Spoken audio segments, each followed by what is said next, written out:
Hello and welcome to Fast and Factual on Firstpost, where we get you the top 50 stories from around the world. I'm Alison Lagrange, coming to you live from Durban, South Africa. Let's begin. We start in West Asia. In Syria, rebels have advanced to Hama city, pushing against the government forces. The Syrian rebels have reportedly seized several towns near the city. They claim that they are just 9 kilometers away from the fourth largest city in Syria. The rebels' offensive in Hama could cut off a key route linking seized city of Aleppo to the capital, Damascus. Russian President Vladimir Putin spoke to his Turkish counterpart Recep Tayyip Erdogan. The two leaders discussed the ongoing rebel offensive in Syria. Russia's Putin asked for a speedy solution to end the insurgents' attack. He also called for complete support to the Syrian authorities. Meanwhile, the Russian ambassador at the UN accused Ukraine of aiding Syrian rebels. The Russian envoy said that there is proof of Ukraine's military intelligence providing weapons to rebels in northwest Syria. He added that the insurgents fighting Syrian army have openly flaunted their association with Ukraine.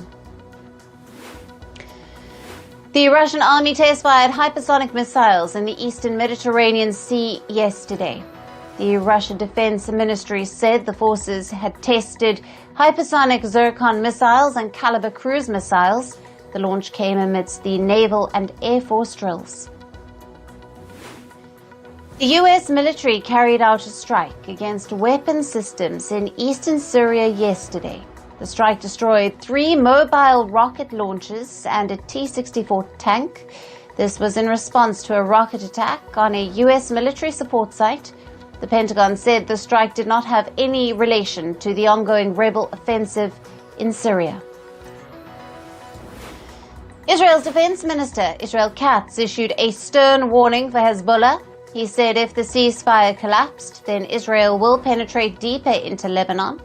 Katz added that Israel will not differentiate between Lebanese army and Hezbollah during its offensive. NATO's foreign ministers met yesterday to discuss the ceasefire between Israel and Hezbollah in the Belgian capital of Brussels. This after the ceasefire agreement brokered by the US and France came into effect last week. The meeting was also attended by Jordan's King Abdullah. An Israeli strike killed at least 2 people in the West Bank yesterday. The Israeli army said it attacked a terrorist cell in the Jordan Valley. Meanwhile, an Israeli attack on a school turned shelter in Gaza's Zaytu suburb killed at least 6 people. South Korean President Yoon faces growing calls for resignation. The opposition lawmakers filed an impeachment motion against the president. The country's largest trade union has also announced an indefinite strike, calling for the president's resignation. This comes after Yoon briefly imposed martial law in South Korea yesterday. Meanwhile, President Yoon Yeol had the imposed martial law triggered massive chaos in Seoul. The protesters engaged in a scuffle with the police outside the South Korean parliament, while lawmakers were seen defying security forces to vote to block the president's move. And moving to North India, a man tried shooting Shiromani Akali Dal party leader Sukhbir Singh Badal inside the Golden Temple premises in the Indian city of Amritsar. The suspect has now been arrested. Sukhbir Singh Badal was at the temple along with other party leaders. He was performing penance to serve his punishment pronounced by the highest Sikh temporal seat for misdeeds of Akali Dal government during its tenure in the state of Punjab. The US President Joe Biden has become the first president to visit Angola. He met the Angolan president, João Lourenço, in the capital of Luanda yesterday and said that the US is all in for Africa. He also visited the National Museum of Slavery, and Biden announced $3 billion for the Lobito Corridor Railway's renovation. He also pledged over $1 billion for Africans displaced due to historic droughts and food insecurity. And in Namibia, the Vice President, Nandi Naiditwa, has been elected as the country's first female president. The 72-year-old leader from the ruling SWAPO party secured 57% of the vote, while the main opposition party, the Independent Patriots for Change, got 25.5% of the votes. After winning the election, she said the Namibian nation has voted for peace and stability. In Georgia, protesters clashed with police in the capital of Tbilisi for the 6th consecutive night. The protesters used laser beams and fireworks against police, while the security forces fired water cannons and tear gas. Over 200 people have been detained so far. The protests erupted after the country's government, led by pro-Russia Georgian Dream Party, halted EU accession talks. And now we move on to climate updates. First in from Asia, over 30 people have been killed due to floods in Malaysia and Thailand. The floods have displaced tens of thousands of people. Both the countries are preparing more shelter homes to help the stranded. Weather officials say that the rain that the countries received last week is worth more than 6 months of rainfall. In Europe, Spain has recorded its warmest November ever on record. The record keeping began 6 decades ago in the country. November's average temperature in Spain was 12.4 degrees Celsius. The weather agency said the month was also very dry. Qatar will invest over $1 billion in climate technology in the UK. Qatar's Emir Al Thani made the announcement. This investment will not only create thousands of jobs, but also develop climate-friendly technologies. And according to a recycling company, Bulgaria is unable to meet its plastic recycling targets. Only 40% of packaging waste goes into separate collection containers. According to official data, only 4.9% of materials used in Bulgaria comes from recycling, which is the 6th lowest rate in the EU. EU negotiators have reached a settlement to delay the enforcement of the EU deforestation regulation by 1 year to the 30th of December 2025. But negotiators rejected the proposals to dilute the rules. The regulation aims to eliminate deforestation-linked products such as beef, soy, cocoa, and coffee.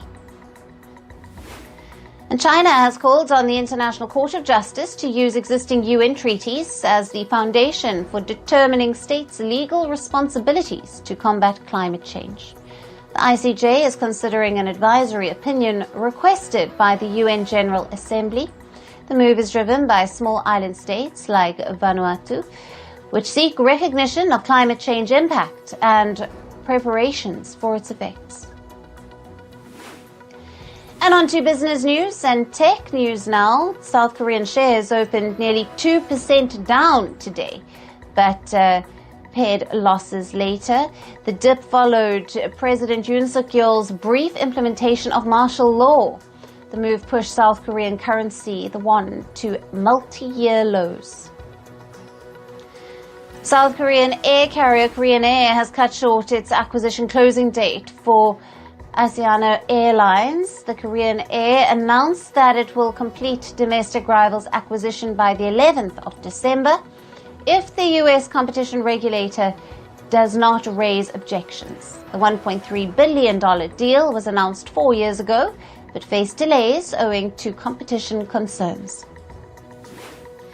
The S&P 500 and Nasdaq saw record high closings yesterday, owing to recent gains in tech-related shares. While the S&P ticked up slightly, adding 0.05% and ending at over 6.049 points, the Nasdaq Composite advanced 0.4% to close at over 19.480 points. However, the Dow dipped by almost 0.2%.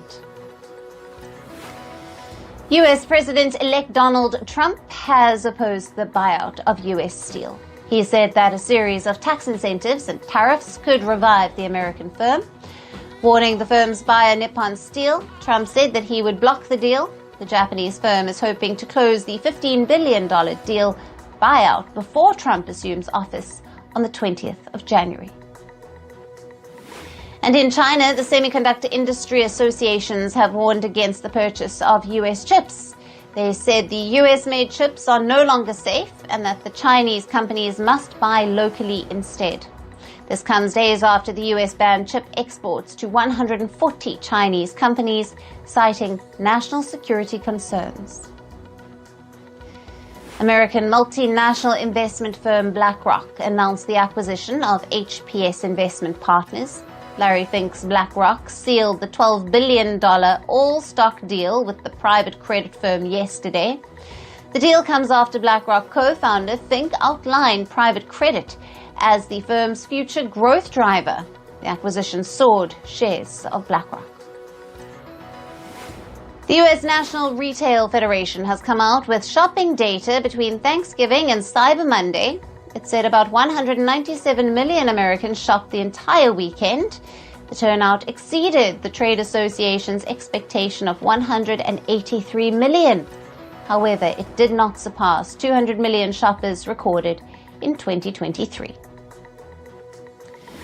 Tech giant Microsoft is facing legal action in Britain over alleged higher license fees for its cloud computing services. A case filed against Microsoft states businesses using Windows Server software could be paying more than its competitor service providers, Amazon, Google, and Alibaba. The lawsuit seeks over $1.2 billion in compensation. Jaguar reveals a new concept car. The new Type 00 car was unveiled at the Miami Art Week yesterday. The new model will be built in the UK and will have a driving range of up to 770 kilometers. It marks the luxury brand's transition to being an all-electric car maker. And Germany's DAX index surpassed the 20,000 point mark yesterday. The index climbed by 0.5% to add a record high of over 20.038 points. Experts attributed the jump to Christmas rally or year-end rally. DAX index breached the 19,000 mark in September and has gained 19% since January. And moving to sports, and we start with cricket. Bangladesh beat the West Indies by 101 runs in the final match of the two-match Test series. Visitors Bangladesh set a target of 287 for West Indies on day 4. In response, the home side were bowled out for 185 runs. Having lost the opener, Bangladesh levelled the series 1-1. Meanwhile, India's cricket board, or the BCCI, is reportedly reluctant to accept Pakistan's demands of not playing in India in the coming future. This comes after Pakistan sought neutral venue for all ICC events that India hosts, amid the ICC's proposal to play Champions Trophy in a hybrid model. And rain is expected to play a spoil sport during the second test match of the Border Gavaskar Trophy. According to the latest forecast, there are over 80% chance of thunder showers on day 1 of the test match. India and Australia are set to face each other in Adelaide, starting the 6th of December. India lead the 5-match series 1-0. Over in football, former Manchester United interim manager Ruud van Nistelrooy has reacted on his exit from the Premier League club. The ex-interim manager said, and I quote, "I was disappointed, very much so, and it hurt that I had to leave." The Dutchman added that he understands why the new manager, Ruben Amorim, would want to bring his own assistants into the club. Meanwhile, Ruud van Nistelrooy made a winning start as the Leicester City manager. His side beat West Ham 3-1 in the Premier League. Jamie Vardy scored the opening goal for the Foxes, and a goal each from Bilal El Khanous and Patson Dakar saw Leicester secure their first win since October. And Crystal Palace beat Ipswich Town 1-0 in the Premier League. John Felipe Mateta scored the only goal of the game in the 59th minute for Crystal Palace. This is their first away win of the season. And in tennis, Spanish tennis star Carlos Alcaraz will have a second coach in 2025 season. The world number 3 has hired Samuel Lopez as his second coach. Lopez will join Juan Carlos Ferrero. Lopez was a member of Spain's Olympic team in 2000 and in 2012. And Australia's 19-time Grand Slam winner across disciplines, Neil Fraser, has passed away at the age of 91. Fraser was the last man to win singles, doubles and mixed doubles titles at a single event in 1959. In a statement, Tennis Australia said that Fraser will be best remembered for his success with the Davis Cup team. With Fraser at the top of his game, Australia won 4 consecutive Davis Cup titles between 1959 and 1962. And the F1 governing body, the FIA, is looking to change its rules. This is being considered to limit the alleged bad governance within the FIA. A set of revisions to the guidelines are likely to go on vote during the FIA General Assembly on the 13th of December. And the International Olympic Committee, or the IOC, responded to potential schedule clash of 2034 Winter Olympics with the FIFA World Cup. The IOC Executive Director, Christophe Duby, had said that the scheduling 2 events one after another would pose no risk to either games. The 2034 FIFA World Cup will reportedly be hosted in Saudi Arabia during the winter months, just when the US will host the Winter Olympics. And now on to news from the world of showbiz. After years of controversies and marriages, the American singer and dancer Britney Spears is legally single. A California court has stamped her divorce with Sam Asghari after 7 months of filing it. They were married for over a year and filed for divorce, citing irreconcilable differences. And Kendrick Lamar and Caesar are all set to tour together in 2025. The North American Stadium Tour is being called the Grand National Tour. It will begin in April and culminate in June. The tickets will go on sale on the 6th of December. And rock band AC/DC have announced a new tour. They will be performing across the US and Canada.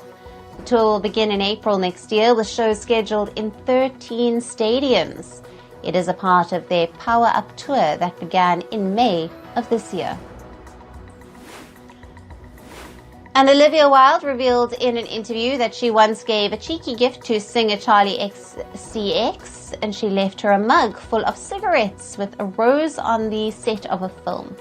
Wilde added that Charlie loved the gift and carried it with her for quite some time. American singer Liza Minnelli's memoir is being developed into a series. The singer is writing the book herself, which will hit markets in 2026. Excuse me. The book will not only focus on her life as an artist, but also her experience with substance use disorder. And actor Malcolm Barrett has been reportedly accused of sexually assaulting a woman. The investigation is currently on to see if he is guilty. A woman reportedly reached out to the police and claimed that the actor forced himself on her without consent. And the premiere of White Lotus Season 3 will take place in February next year. This is according to an executive of Warner Brothers Discovery. Along with this, the premiere of The Last of Us Season 2 is also planned for spring of next year. And toy giant Mattel faces a class action lawsuit after mistakenly printing the URL of an adult entertainment website on the packaging for its special edition Wicked dolls. A South Carolina mother claims that her young daughter visited the explicit site, which bore no connection to the doll or the Universal Pictures films it was meant to promote. The lawsuit alleges emotional distress for both mother and child. And Disney has unveiled the trailer for its highly anticipated live-action Snow White remake. It stars Rachel Zegler as the titular princess and Gal Gadot as the Wicked Queen. The film reimagines the 1937 animated classic, and the story follows Snow White as she escapes her jealous stepmother's murderous plot and finds refuge with 7 dwarves in an enchanted cottage. And finally, Peacock has renewed Ballet for a 4th season, which will serve as the show's final chapter. The announcement comes 3 months after the premiere of Season 3 finale of the series. The show stars Jabari Banks as Will, a teenager from West Philadelphia who moves to live with his wealthy relatives in the upscale Los Angeles neighborhood of Ballet. And with that, it's a wrap on this edition of Fast and Factual. Thank you for watching. Stay tuned to Firstpost.